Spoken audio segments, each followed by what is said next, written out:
Today we are going to discuss about sets. Sets. So let's start with basic understanding of set. First of all, the meaning of set. Okay, set means a set is a collection. Set is a collection of well defined object. Well defined object. मैंने क्या कहा? Set क्या है? Collection है of well defined object. अगर आपने कोई भी ऑब्जेक्ट लिया, मतलब कोई भी ऑब्जेक्ट का कलेक्शन लिया, अगर वो इररिलेवेंट रहा, तो जब इस तरीके का अगर आप कलेक्शन बनाओगे तो वो कलेक्शन कभी भी सेट नहीं रहेगा. जैसे कि एग्जांपल आप देख सकते हो कि मैं कहता हूं collection of natural number from 1 to 20. अब आप सभी जानते हो कि नेचुरल नंबर कहां से स्टार्ट होता है? 1 से. ओके, 1 से लेके इनफाइनाइट टर्म जो भी आता है वो सारा का सारा क्या होता है? Natural number. मैंने एग्जांपल क्या बोलो? Collection of natural number from 1 to 20. अब यहां पर जो मैंने 1 से लेके 20 तक के मैंने कलेक्शन ऑब्जेक्ट्स लिया और इनका मैंने क्या किया? कलेक्शन लिया. तो मुझे बताओ कि ये सेट होगा कि नहीं होगा? अब सेट की जो मीनिंग है उसी के ऊपर से ही अपन कह सकते हैं कि ये जो कलेक्शन मैंने लिया नेचुरल नंबर का, ये मेरा क्या रहेगा? सेट. किस तरीके से? आप डेफिनेशन की तरफ अच्छे से ऑब्जर्व करो. Set is a collection of well defined object. Set का मतलब क्या हो गया कि आपने जो भी ऑब्जेक्ट का कलेक्शन लिया वो वेल डिफाइंड रहना चाहिए. अब आपको नेचुरल नंबर आपको अच्छे से पता है, नेचुरल नंबर स्टार्ट कहां से होते हैं? 1 से. अगर और यहां पर अपन ने क्या बोला है? Collection of natural number from 1 to 20. अगर मैं कहता collection of natural number from 0 to 20, तो ये होता क्या? मुझे बताओ, 0 क्या नेचुरल नंबर है? नहीं. वाई? बिकॉज नेचुरल नंबर की डेफिनेशन है कि the number which start from 1 is natural number. Okay, so 0 to 20 बोलता तो ये मेरा, अगर मैं 0 to 20 का मैं कलेक्शन बनाता, कलेक्शन लेता, तो ये मेरा सेट नहीं होता. जैसे अपने डेली रूटीन के हिसाब से अगर अपन सेट को जानने की कोशिश करें तो मैं कह सकता हूं एक आधी एग्जांपल, जैसे बंच ऑफ कीज. क्या बोला मैंने? Bunch of keys. अगर आपने ऐसे बंच ऑफ कीज लिया, ये जो कीज है ये आपने कलेक्ट किया और ये कैसे रहेंगे? वेल डिफाइंड में रहेंगे. तो ये क्या है आपका? जो आपने कलेक्शन लिया किसका? बंच ऑफ कीज का. तो ये क्या है आपका? सेट. उसी तरह मैं सपोज नंबर्स का कलेक्शन लेता हूं, कलेक्शन ऑफ नंबर. ओके, अब मैंने इसमें कुछ नहीं कहा कि वो नेचुरल नंबर है कि नहीं है, मैंने सिर्फ कहा कलेक्शन ऑफ नंबर.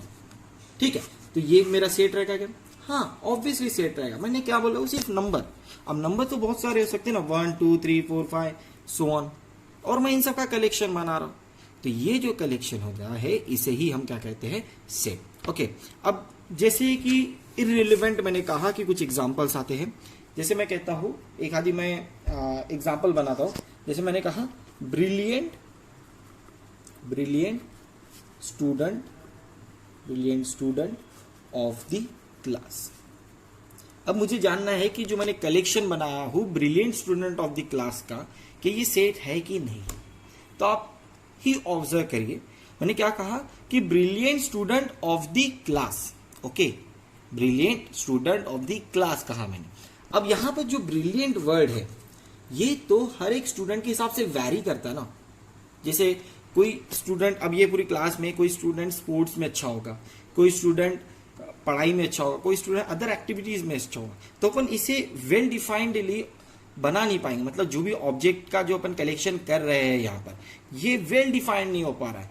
तो क्यों? क्योंकि ब्रिलियंट ये जो वर्ड है डिफर हो रहा है पर्सन टू पर्सन.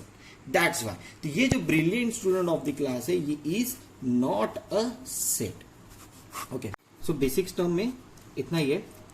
मतलब क्या होगा सेट का? जो हमें ध्यान में रखना हमेशा, set is a collection of well defined object. First thing हमें इसी को ही ध्यान में रखना है कि सेट जो है अपना कलेक्शन है वेल डिफाइंड ऑब्जेक्ट्स का. अब चीजें ध्यान रखो, जो भी आप सेट बनाते हो, ठीक है, सेट जो भी आप बनाते हो उसे हमेशा हम कौन से लेटर से लिखते हैं? Capital letter. जैसे मैं कहा n इज इक्वल टू, मैंने सेट बनाया 1 2 3 4 एंड सो. ठीक है, is a set of natural number. Okay, ये n is equal to curly bracket 1 2 3 4 and so on मैंने आया, ये मेरा सेट है नेचुरल नंबर का। और इस सेट को जब मैंने बनाया हूं तो इसे डिनोट कैसे किया हूं, कैपिटल लेटर से, जिसे मैंने एन से बोला। तो हमेशा ध्यान रखना कि जो सेट है is denoted by capital letters. And अब सेट के अंदर जो नंबर्स रहेंगे, ध्यान देने वाली बात है, सेट के अंदर नंबर और एलिमेंट, जिसे अपन कहते हैं नंबर और element, is denoted by number of और element of the set is denoted by small letters. Okay, small letter से डिनोट हो गए, ए बी इस तरीके से, कैपिटल लेटर है बोला तो ए बी सी ऐसे इस तरीके से। तो ये कुछ चीजें हमें ध्यान रखना है। और यहां तक कि हमारा बेसिक टर्म्स है जो सेट का, यहां पर अपना क्लियर होता है। जैसे कुछ एग्जांपल्स मैं आपको और बता देता हूं, जैसे collection of whole number from 0 to 20, ठीक है, ऐसा मैं कहता हूं। मैं सपोज एक सेट बनाता हूं W, okay, W is equal to 0 1 2 and so on. ये मैंने कलेक्शन बनाया, ये जो है कलेक्शन, ये जो बनाया मैंने कलेक्शन 0 1 2 एंड सो ऑन, ये मेरा सेट है, is a set of whole number. ठीक है, कुछ चीजें अगर मैं एक खाली एग्जांपल लेता हूं, जैसे मैं कलेक्शन बनाता हूं 0 1 2 सो ऑन, -1 -2 सो ऑन। तो आप सबको पता है अगर मैं इस तरीके का कलेक्शन बना रहा हूं 0 1 2 -1 -2 एंड सो ऑन, ये जो मेरा है ये सेट हो जाएगा किसका, इंटीजर का, is a set of integers, ये हो जाएगा। और हम इसे, ये जो सेट है इसे डिनोट करेंगे हम कैपिटल लेटर आई से। देखो मैंने कुछ ही चीज लिया, जैसे एक कलेक्शन बनाया 1 2 3 4 एंड सो ऑन का, ये सेट है मेरा काय का, नेचुरल नंबर का, ऑब्वियसली फैक्ट है।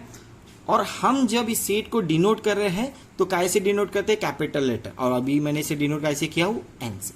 सेकेंडली जो मैंने एग्जाम्पल लिया 0 1 2 एंड सो ऑन, जो मैंने सेट बनाया हूं वो सेट रहेगा मेरा किसका, होल नंबर का, और हम उसे कैसे डिनोट कर रहे हैं, कैपिटल लेटर W। फिर उसी तरह इंटीजर का बना। आज के लिए इतना ही। जो बेसिक टर्म्स है हमें आज के टॉपिक से ध्यान में रखना है, जो बेसिक नॉलेज हमने सेट का पढ़ा है वो उसे जो ध्यान में रखना है वो ये है कि set is a collection of well defined object. जैसे कि एग्जांपल अगर आपको कभी पूछा जाए सेट का, बताते आना चाहिए। जैसे मैं कहूँ collection of natural number from 1 to 20, ये मेरा क्या होगा, सेट होगा। अगर मैं कहूँ बंच ऑफ कीज, ठीक है, ये भी मेरा क्या होगा, सेट होगा। कलेक्शन ऑफ नंबर्स, ये भी मेरा क्या होगा, सेट होगा। लेकिन अगर मैंने कभी इस तरीके का एग्जाम्पल बोल दिया brilliant student of the class, तो ये मेरा सेट नहीं होगा, क्योंकि सेट की अपनी डेफिनेशन क्या है, collection of well defined objects. ठीक है, लेकिन यहां पर जो मैंने एग्जाम्पल लिया अभी, brilliant student of the class, ये इररिलेवेंट है। मतलब मैंने कलेक्शन जरूर बना दिया, मतलब उस क्लास के जो स्टूडेंट्स हैं उनका कलेक्शन जरूर बता दिया, लेकिन वो इररिलेवेंट है। अब जैसे ब्रिलियंट जो वर्ड है वो ऑब्वियसली फैक्ट है, वैरी हो रहा है स्टूडेंट टू स्टूडेंट। मैंने अभी प्रीवियसली कहा, कुछ देर पहले कहा कि कुछ स्टूडेंट शायद पढ़ाई में अच्छे हो सकते हैं, कुछ स्टूडेंट स्पोर्ट्स में अच्छे हो सकते हैं, या अदर एक्टिविटीज में हो सकते हैं। ब्रिलियंटनेस हमेशा डिफर कर रहा है पर्सन टू पर्सन। तो जब भी ऐसे केस का अगर मैं कभी सेट बनाने जाऊं तो ये सेट बिल्कुल भी नहीं होगा। आया क्लियर इसमें? जैसे और एक एग्जांपल मैं कह सकता हूं, यहीं पर एक एग्जांपल बोलता हूं, happy children in the village. अगर मैंने ये एक एग्जांपल लिया happy children in the village का, ये मेरा एक एग्जांपल लिया मैंने, तो मुझे बताओ हैप्पी जो वर्ड आ गया, मैंने कलेक्शन बनाया ना happy children in the village, मतलब जो चाइल्ड है विलेज के वो हैप्पी है। वैसे अपन ने सेट बनाने की कोशिश की, वैसा कलेक्शन लेने। अब हर एक जो भी चाइल्ड है वो डिपेंड करता है वो हैप्पी किस बेसिस पे है या हैप्पी नहीं है। तो ये हैप्पीनेस भी इररिलेवेंट है, मतलब डिफर कर रहा है बेटा किस में, पर्सन टू पर्सन। तो जब भी इस तरीके के आपको कोई भी कलेक्शन बनना जाए तो ये कलेक्शन सेट नहीं होते हैं, इज नॉट अ सेट। ठीक है, फिर इसके बाद मैंने कुछ नोटेशन बताया कि सेट को हमेशा कौन से लेटर से डिनोट किया जाता है, कैपिटल लेटर्स में, और सेट के अंदर जो भी एलिमेंट होते हैं उसे हम कैसे डिनोट करते हैं, स्मॉल लेटर में। जैसे n इज इक्वल टू, यहां पर मैंने कैपिटल लेटर n से डिनोट किया, ये मेरा एक सेट बना ना। देखो ये मेरा सेट है, curly bracket 1 2 3 4 and so on, ये मेरा सेट है। सेट किसका है, नेचुरल नंबर का, उसे डिनोट कैसे किया, कैपिटल लेटर n से। उसी तरह मैंने एक और एक सेट बनाया, curly bracket 0 1 2 and so on, 0, तो ये मेरा सेट क्या हो गया, होल नंबर।